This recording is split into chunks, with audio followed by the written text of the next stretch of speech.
wadsalaamaantiin asxaabta kusoo dhawaada barnaamijkeena one by one oo na kusoo qaadano wararka iyo warbixinii ugu dambeeyey. waxaan eegi doonaa wararka ugu dambeeyey ee kooxaha ugu waaweyn qaaradda Yurub iyo sidoo kale xaaladaha kooxaha kala duwan. haddaynu ku bilowno kooxda Barcelona ayaa la sheegay inay sugi doonto ciyaartoyga khadka dhexe uga ciyaara xulka qaranka Jarmalka iyo sidoo kale kooxda Manchester City ee Ilkay Gundogan. haddaba kooxda Barcelona oo ay hooseyso dhaqaalaha kooxda ayaa kooxdu waxay isku dayi doontaa inay israacdo siyaasadii ay raacday xilli ciyaareedka hore, taasoo ahayd inay lasoo wareegto ciyaartooyda ay dhammaanayeen heshiisyadoodu, kuwaasoo kale ahaa ama sanadii ama xilli ciyaareedka hore ay lasoo wareegtay ciyaartooy ay ka mid yihiin ciyaartooyga Frankiise oo uu dhammaaday heshiiska uu kula jiray kooxda AC Milan iyo sidoo kale ciyaartooyga Christensen oo ay kala soo wareegtay kooxda Chelsea.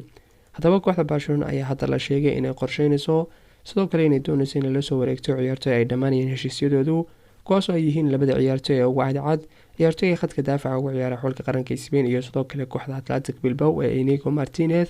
iyo sidoo kale ciyaartooyga khadka dhexe uga ciyaara xulka qaranka Jarmalka iyo kooxda Manchester City ee Ilkay Gundogan. haddaba ciyaartooyga Ilkay Gundogan oo kamid ah ciyaartooyda ugu muhiimsan ee kooxda Manchester City, ciyaartooygan ilaa hadda wax heshiis kordhin ah uma sameyn kooxda Manchester City, maadaama ciyaartooyga Ilkay Gundogan heshiiska uu kula jiro kooxda Manchester City uu dhammaanayo 30 bisha July ama 30 bisha 6 ee xilli ciyaareedkan ama marka uu dhamaado xilli ciyaareedkan. haddaba kooxda Manchester City ayaan ilaa hadda ciyaartooygan wax heshiis kordhin ah usoo bandhigin, sidoo kale ciyaartooyga Ilkay Gundogan isaga laftiisu heshiis kordhin uma sameyn kooxda, arrinkaas oo keenay kooxda Barcelona iyo sidoo kale tababare Xavi inay ciyaartooygan isha ku hayaan. haddaba marka hore qorshaha kooxda Barcelona waxa uu ahaa inay la wareegaan ama isku dayaan inay soo iibsadaan ciyaartooyga Bernardo Silva isaguna khadka dhexe uga ciyaara kooxda Manchester City, balse ciyaartooygan maadaama uu kula jiro kooxda Manchester City heshiis waxaa ku adkaan doonta kooxda Manchester City, sidoo kale inkastoo ay kooxda isku dayday inay xagaagii hore kula soo wareegto qiimo 50 milyan oo euro ah, balse mas-uuliyiinta kooxda Manchester City ayaa dalbaday 80 milyan oo euro, arrinkaas oo ku adkeyn doona kooxda Barcelona inay la soo wareegto ciyaartooyga Bernardo Silva. sidoo kale waxa uu dhaqaaqi doonaan kooxda Barcelona ciyaartooyga Ilkay Gundogan. haddaba sidoo kale sida ay sheegeen qaar ka mid ah warbaahinada kaag dhow kooxda Barcelona, ciyaartooyga Ilkay Gundogan ayaa waxaa jiray inuu heshiis oo dhac ah la gaadhay kooxda Barcelona, inaanu ciyaartooygani wax wada hadal ah la furin kooxa kale, inkastoo ay jiraan kooxa kale oo doonaya ciyaartooyga Ilkay Gundogan. haddana ciyaartooygani waxay isku dayi doontaa kooxda Barcelona inay lasoo wareegto, maadaama ciyaartooyga Gundogan aan ilaa hadda kooxda Manchester City aanay wax heshiis kordhin ah u sameyn, sidoo kale uu dhammaanaya heshiiska uu kula jiro ciyaartooygani kooxdiisa Manchester City dhammaadka xilli ciyaareedkan. Barcelona oo raaci doonta siyaasadii xilli ciyaareedka hore ay raacday, kuwaasoo ay kula soo wareegtay ciyaartooy ka mid yihiin ciyaartooyga Frankiise iyo sidoo kale ciyaartooyga Christensen, ayaa sidoo kale isku dayi doonta xilli ciyaareedkan inay kula soo wareegto ciyaartooy badan oo ay ka mid yihiin Ilkay Gundogan oo dhammaanaya heshiiska uu kula jiro kooxda Manchester City dhammaadka xilli ciyaareedkan iyo sidoo kale ciyaartooyga khadka dhexe uga ciyaara khadka daafaca uga ciyaara kooxda Athletic Bilbao ee Inigo Martinez oo isagoo sidoo kale uu dhammaan doono heshiiska uu kula jiro kooxda dhammaadka xilli ciyaareedkan. dhinaca kale kooxda Tottenham ayaa la sheegay tababarayaasha qaban karaya xilka uu ka tegay tababarihii hore ee kooxda Tottenham Antonio Conte. haddaba kooxda Tottenham ayaa la sheegay inay 3 tababare ay isha ku hayso ama sidoo kale 3 tababare ay isku dayi doonto inay la soo wareegto, maadaama uu ka tegay kooxda habeenkii Axaddii lasoo dhaafay tababarihii kooxda hayay xilli ciyaareedkii ugu dambeeyay Antonio Conte. haddaba waxaa la sheegay 3 tababare ee ugu cadcad ee qaban karaya ama la wareegi karaya xilka tababarnimo ee kooxda Tottenham inay ka mid yihiin tababarihii hore ee kooxaha Barcelona iyo sidoo kale xulka qaranka Spain ee Luis Enrique iyo sidoo kale tababarihii hore ee kooxda Bayern ee Nagelsmann, kaasoo dhawaan laga qaaday xilkii uu hayay kooxda Bayern. haddaba kooxda Tottenham ilaa dhammaadka xilli ciyaareedkan lama soo wareegi doonto tababaro cusub oo waxay sugi doontaa ilaa dhammaadka xilli ciyaareedka, maadaama mas-uuliyiinta kooxda Tottenham ay u magacaabeen 2 tababare ama qaar ka mid ah caawiyayaashii tababare Antonio Conte inay isku dayaan inay kooxda Tottenham usii kordhiyaan ama ay sii wadaan ilaa dhammaadka xilli ciyaareedka. sidoo kale maadaama kooxda Tottenham hadda ay ku jirto kaalinta afraad ee horyaalka Ingiriiska ee Premier League, kooxdana laga soo reebay koobka Champions League kadib markii kooxda AC Milan ay garoonkeeda kaga soo badisay 1-0, sidoo kale kulankii labaad uu ku dhamaaday barbardhac eber ah. waxay isku dayi doonaan inay u awoodaan ama ay isku dayaan kooxda Tottenham inay ka qayb qaadato horyaalka Champions League sanada soo socota ama xilli ciyaareedka soo socda, sidoo kale ay isku dayi doonaan inay soo galaan kaalinta afraad, arrinkaas oo u fududeyn doona kooxda Tottenham inay ka qayb qaataan koobka Champions League xilli ciyaareedka soo socda. haddaba maadaama ay taasi jirto waxay isku dayi doonaan mas-uuliyiinta kooxda Tottenham inay sii wadaan 2 tababare ee cusub ee hadda ay u magacaabeen, kuwaasoo ahaa caawiyayaashii tababare Antonio Conte ilaa dhammaadka xilli ciyaareedkan inay kooxda sii wadaan. intaa ka bacdi kadib marka uu dhammaado xilli ciyaareedkan inay isku dayaan inay sameeyaan mashruuc cusub, kaasoo ay ugu wici karayaan ama ay u magacaabi karayaan mid ka mid ah tababarayaasha ugu cadcad ee hadda bilaa shaqada ah, kuwaasoo kale ah tababare Luis Enrique oo ahaa tababarihii hore ee xulka qaranka Spain, kaasoo isaguna dhowaan iska casilay ama kadib markuu dhammaaday koobka adduunka iska casilay xilka uu hayay xilka tababarnimo ee xulka qaranka Spain. sidoo kale liiska waxaa ku jira tababarihii hore ee kooxda Bayern ee Nagelsmann, kaasoo isaga dhowaan laga qaaday xilka uu hayay kooxda Bayern. haddaba kooxda Tottenham kadib markii ay ku fashilantay sanadihii ugu dambeeyay inay wax koobaha ku guuleystaan, sidoo kale ay soo qabteen tababarayaal aad u waaweyn kuwaasoo ay ka mid yihiin tababare Jose Mourinho, Antonio Conte iyo sidoo kale tababarayaal kale. waxaa la sheegay in mas-uuliyiinta kooxda Tottenham ay isku dayi doonaan inay mashruuc cusub u sameyn doonaan kooxda Tottenham bilowga xilli ciyaareedka soo socda. sidoo kale waxaa jiray warar sheegaya in maadaama kooxda Tottenham ay mashruuc cusub bilaabi doonto inay suuragal tahay ciyaartoyga iyo sidoo kale kabtanka kooxda Tottenham ee Harry Kane inuu ka tagi karayo kooxda Tottenham. sidoo kale ciyaartoygan ay tahay kooxda Manchester United kooxda ugu dhow ee uu ku biiri karayo ciyaartoyga Harry Kane. haddaba ilaa hadda ma jiro wax wada hadal ah oo rasmi ah oo u dhexeeya kooxda Tottenham iyo sidoo kale tababarayaasha lala xiriirinayo kuwaasoo kale ah Nagelsmann oo ahaa tababarihii hore ee kooxda Bayern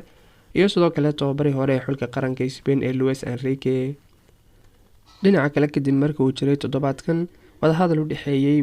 wakiilka ciyaartoyga Ansu Fati, sidoo kale aabaha ciyaartoyga iyo sidoo kale agaasimaha kooxda Barcelona ee Matthias Allemani, ayaa waxaa la sheegay kooxda Barcelona inay dooneyso ama ay u cadeysay wakiilka ciyaartoygan inay kooxda Barcelona weli sii hayn doonto ciyaartoyga Ansu Fati. sidoo kale ciyaartoygan oo ka mid noqon doono ciyaartoyda aadka ugu muhiimka ah kooxda Barcelona sanadada soo socda iyo sidoo kale mustaqbalka dhow ee kooxda Barcelona.